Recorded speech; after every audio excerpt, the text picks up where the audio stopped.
Hello, my name is Matthias Cavodi. I'd like to welcome guys to my channel. Today we're going to do a spotlight video focusing on the Beast. It's one of my favorite characters from the X-Men side of the Marvel Universe. And I got into reading comic books way back in the late 80s, early 90s. I was sort of confused with who was the Beast in the first place. Because first, the dude had the same haircut than Wolverine. There was a lot of characters with the same haircut. Ferrell had the same haircut. Wolfsbane also had the same haircut. There was the thing that you had Beast, the furry Beast, and actually in this video we're going to focus how Beast got furry in the first place. And then you had the Beast without no hair, the younger Beast, especially during the phase of X Factor. He had reverted. He wasn't hairy for a pretty long time during the 80s. Back to a more human form.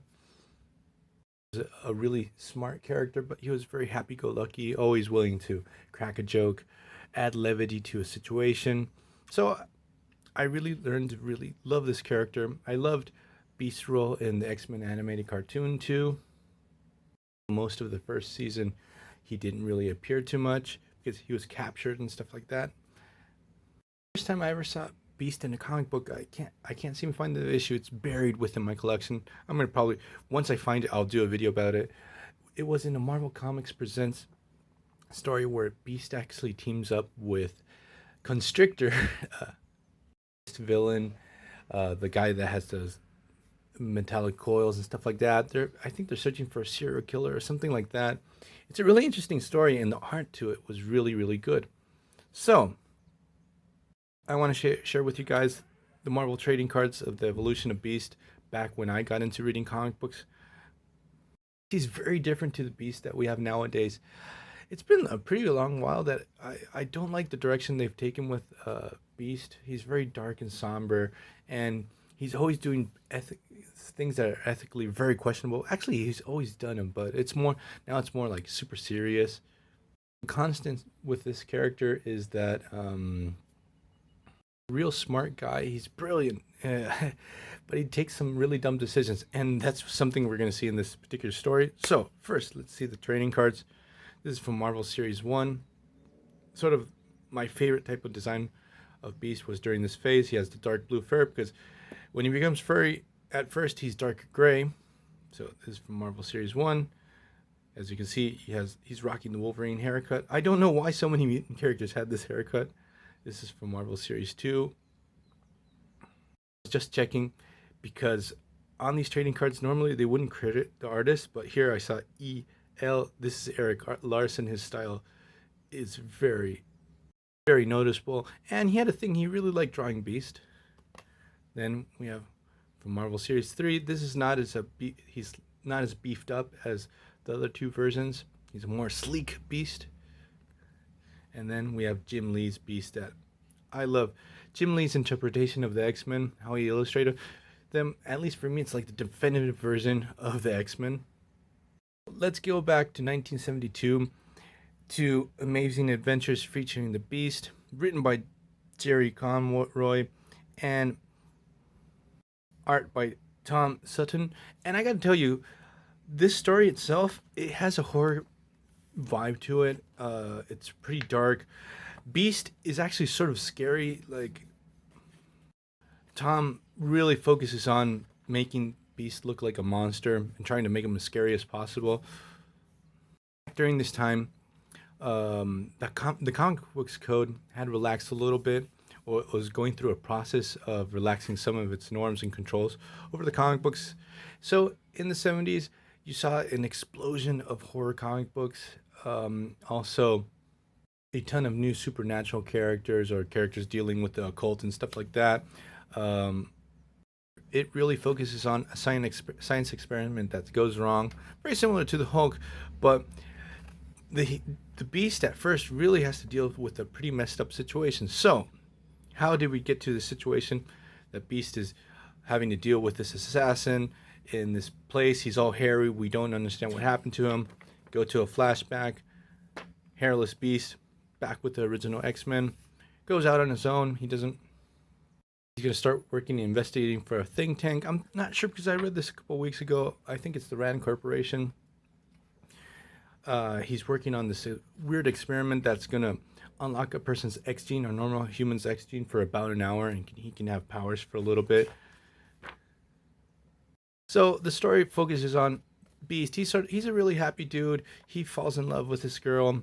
This girl, later on, we're going to discover she has some secret motivations. She might be a spy or something like that.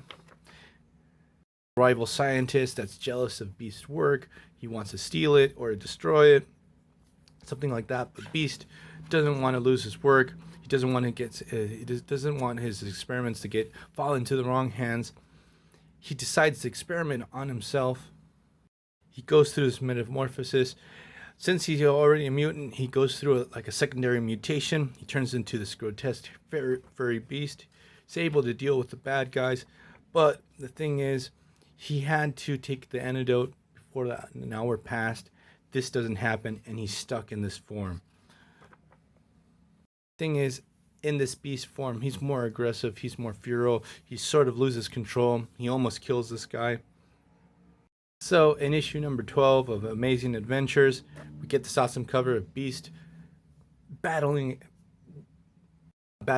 he has defeated Iron Man. That's sort of what this the cover teases. Look at the art as well. I was telling you, Tom's art is fantastic. This horror element is very present. So Xavier and Jean Grey can feel that Beast is in distress, but he doesn't want to have anything to do with them. He really just shuts them out. He makes a latex mask and gloves so he can be a normal person during the day. But I can even imagine having furry skin, having a latex mask over that. It's gonna be pretty messed up. He has to make a body harness to be able to stand up straight and look like a normal person. And it really emphasizes that this really is painful for him, and that this whole transformation has been very mental for his well-being and his mental state. With what happened in the previous issue, Tony Stark arrives to the Brand Corporation, find out what the hell went on. This obviously leads to Beast battling against Iron Man, and Hank is a real handful for Iron Man. He has him on the ropes, and during the battle, totally flips out. He thinks he kills Iron Man. Wasn't his intention. He makes a run for it. And what really happened is Mastermind actually tricks Beast into thinking he killed Iron Man. And so we have an amnesiac Beast crossing paths with Mastermind, Blob, and Eunice. Mastermind's going to recruit him for a jewel heist. And here's the sort of like the horror vibe of the character. Like during the next couple of issues, it's going to be shedded away. It's going to sort of be forgotten. It's going to go to a normal comic book hero formula type of story. So Mastermind wants to use Beast for a jewel heist. Beast in this state really doesn't remember who these guys are, but obviously because he was on the X-Men, they had crossed paths. But at the end of the story, obviously Beast recuperates his memory, takes down the bad guys. Issue number 14, we have Beast making his peace with Iron Man. Iron Man tells him, look, I know you have a good heart, because Beast thought he had killed him, so he was really surprised to see Iron Man alive and well. Look, I know you have a good heart, you're a good guy, I'm going to give you a chance. A really good moment where Tony tells the guards to stop, to leave Beast alone, but one guard shoots at him, and Tony gets really pissed off with this guard. He fires him. Beast goes off, tries to see how he can live a normal life. He ends up having to deal with this villain called Quasimodo.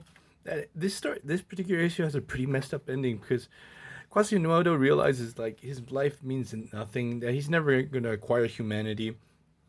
This really weird vampire computer.